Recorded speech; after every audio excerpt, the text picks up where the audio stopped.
明太祖由參加民變去到成為皇帝，甚至到天下得來不易。佢鑑於元朝皇室因為孤立而亡國，又擔心子孫柔弱無力駕馭群臣，於是進一步加強君主集權，以使明室皇基永固，長治久安。明初唔少開國功臣驕橫跋扈，明太祖因而對文臣武將諸多猜忌，成日恐怕佢哋功高難滯，威脅君主嘅地位。為免除後患，太祖即位之後就對功臣加以整肅，而且趁機廢除丞相制度，加強軍權。明初由丞相總理全國政務，位高權重。明太祖為防上權威脅軍權，喺丞相胡惟庸因謀反罪被殺之後，就廢除丞相一職，以六部處理政務。六部長官就由皇帝直接統轄，皇帝身兼丞相之職，掌控全國政事。另一方面，為咗提高君主嘅權威，規定大臣上奏時必須下跪，稱為跪對。又經常喺朝廷上杖責大臣，稱為廷杖。有啲大臣甚至被當場打死。明太祖又賦予侍衛親軍、錦衣衛有各種權力，佢哋可以偵察、緝捕、審訊同埋用刑，防範臣民圖謀不軌。錦衣衛直接奉皇帝旨意行事，唔受任何司法機關嘅約束，藉以加強對臣民嘅監視。明太祖又因擔心功臣將領威脅皇權，就藉胡惟庸案、藍玉案大舉殺害功臣，受牽連嘅多達45000人，元勳肅將，大多不能幸免呢。最後，明太祖分封咗24個王子同埋一個侄孫為王，鎮守全國要地，對外可以防範蒙古，對內可以拱衛皇室，監督地方。藩王擁有軍隊，而且有舉兵討伐逆臣嘅權力，以防權臣擅政。喺呢度要留意受封喺北平嘅燕王，佢係明太祖第四子朱棣。太祖死後，由皇太孫繼位，是為惠帝。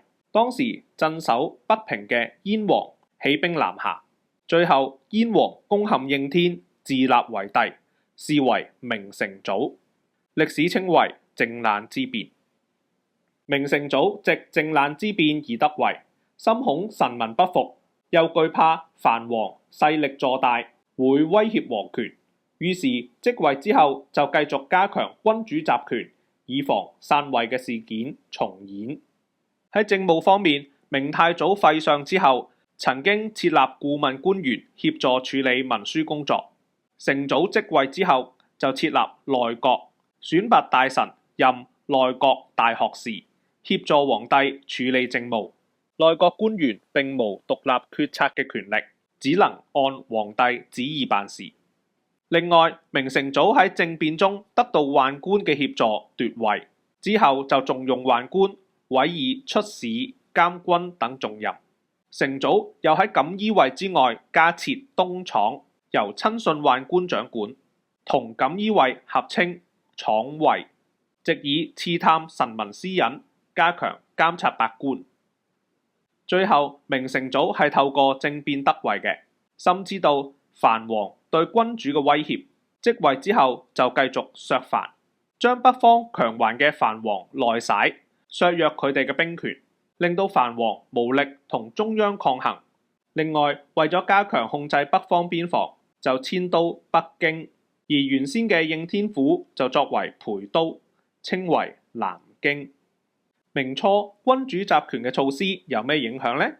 第一樣係鞏固政權。明初厲行君主集權，加強咗天子權威，令到明朝200多年間皇權冇受到文臣或者武將嘅威脅，有效鞏固諸明皇室嘅統治。第二樣係君主獨裁。明太祖同埋成祖相繼採取措施，將國家大權直接控制喺皇帝手中，又刻意節育大臣，造成君尊臣卑，提高君主嘅威信。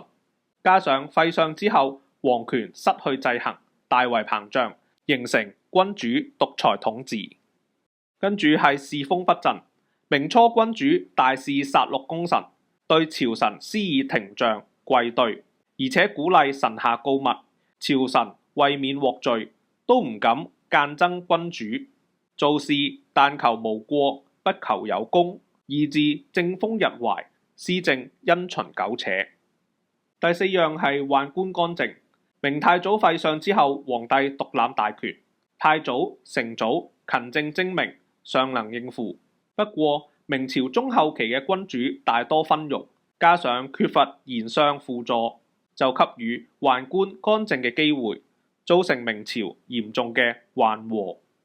最後係特務政治。明初君主設廠尉監視臣民，廠尉手段狠辣，肆意虛構罪名，令到臣民人人自危，朝廷內外彌漫恐怖氣氛啊！明初君主集權措施好似好多壞處喎，不過一個能夠維持200幾年嘅朝代，點都會有佢嘅輝煌之處嘅。有幾輝煌？聽下呢段聲效啊！下一集鄭和下西藥。